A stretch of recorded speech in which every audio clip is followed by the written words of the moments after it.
இறையேசுவில் பிரியமானவர்களே, இன்றைய நற்செய்தி வாசகமானது அவர் வாழ்வோரின் கடவுள், இறந்தோரின் கடவுள் அல்லர்.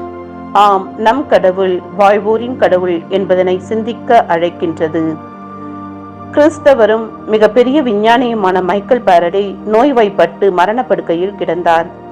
அவரை சுற்றி அவருடைய வீட்டாரும் உற்றார் உறவினர்களும் நெருங்கிய நண்பர்களும் இருந்தார்கள். எல்லாருடைய முகத்திலும் கவலையும் வருத்தமும் பிடித்திருந்தது. அப்போது அங்கு வந்த ஒரு பத்திரிகையாளர் மைக்கேல் பாரடேயிடம், பெரும் மதிப்பிற்குரிய பாரடே அவர்களே, இப்போது உங்களிடம் ஒரே ஒரு கேள்வி கேட்க வேண்டும் என்றார்.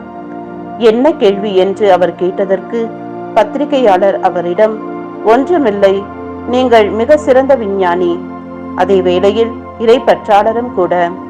என்னுடைய கேள்வி இதுதான், உங்களுக்கு இறப்புக்கு பின்னர் வாழ்வு உண்டு என்பதில் நம்பிக்கை இருக்கிறதா என்று கேட்டார்.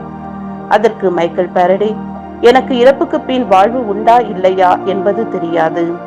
ஆனால் ஒன்று மட்டும் நிச்சயம், என் ஆண்டவர் இயேசு கிறிஸ்து இறந்து இன்றும் உயிர் வாழ்கிறார். ஆதலால் நான் இறந்தாலும் உயிர் வாழ்வேன் என்று அவர்களுக்கு பதிலளித்தார். கிறிஸ்தவர்களாகிய நமக்கு இறப்புக்கு பின்னும் வாழ்வு உண்டு என்பதை இந்த நிகழ்வானது அருமையாக எடுத்து கூறுகிறது. நற்செய்தி வாசகத்தில் உயிர்த்தெழுதலில் நம்பிக்கை இல்லாத சதுசேயர்கள் சிலர் ஆண்டவர் இயேசுவிடம் ஒரு கேள்வியோடு வருகிறார்கள். அவர்கள் விவிலியத்தின் முதல் 5 நூல்களை தவிர மற்ற நூல்களை ஏற்றுக்கொள்ள மாட்டார்கள். வானதூதரையும் அவர்கள் ஏற்றுக்கொள்ள மாட்டார்கள்.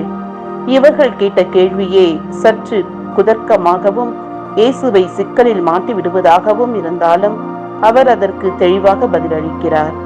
இவ்வுலகில் தான் பெண் கொள்வதும் எடுப்பதும் இருக்கும், மறு உலகில் அப்படி இருக்காது. இறந்த அவர்கள் வான தூதர்களை போன்று இருப்பார்கள். அவர்கள் கடவுளின் மக்களாகவும் இருப்பார்கள் என்கிறார். இயேசு தொடர்ந்து அவர்களிடத்தில் கடவுள் மோசேக்கு முட்புதரில் காட்சி தந்த நிகழ்ச்சியை சுட்டிக்காட்டி, கடவுள் இறந்தோரின் கடவுள் அல்ல, மாறாக அவர் வாழ்வோரின் கடவுள் என்று சொல்லி, அவர் நம்பி ஏற்றுக்கொண்ட விவிலியத்தின் முதல் 5 நூல்களில் ஒன்றான விடுதலை பயண நூலிலிருந்து அவர்களுக்கு விளக்கம் தருகின்றார்.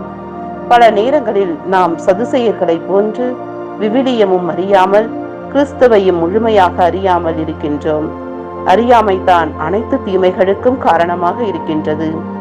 எரோனிமோஸ் என்ற விவிலிய அறிஞர் ஒருவர், விவிலியத்தை அறியாதவர் கிறிஸ்துவையே அறியாதவர் என்று. ஆகவே நாம் விவிலியத்தை முழுமையாக வாசிப்போம், கிறிஸ்துவை இன்னும் அதிகமாக அறிந்து கொள்வோம். அதே வேளையில் இறப்புக்கு பின்னால் வாழ்வு உண்டு என்பதை மறவாமல் இருப்போம். இறைவன் அளிக்கும் அந்த வாழ்வை கொடையாக பெற இந்த மண்ணுலக வாழ்வை அர்த்தமுள்ளதாக்குவோம். இறைவனுக்கு உகந்த வாழ்க்கை வாழ்வோம். அதன் வழியாக இறையருளை நிறைவாய் பெறுவோம்.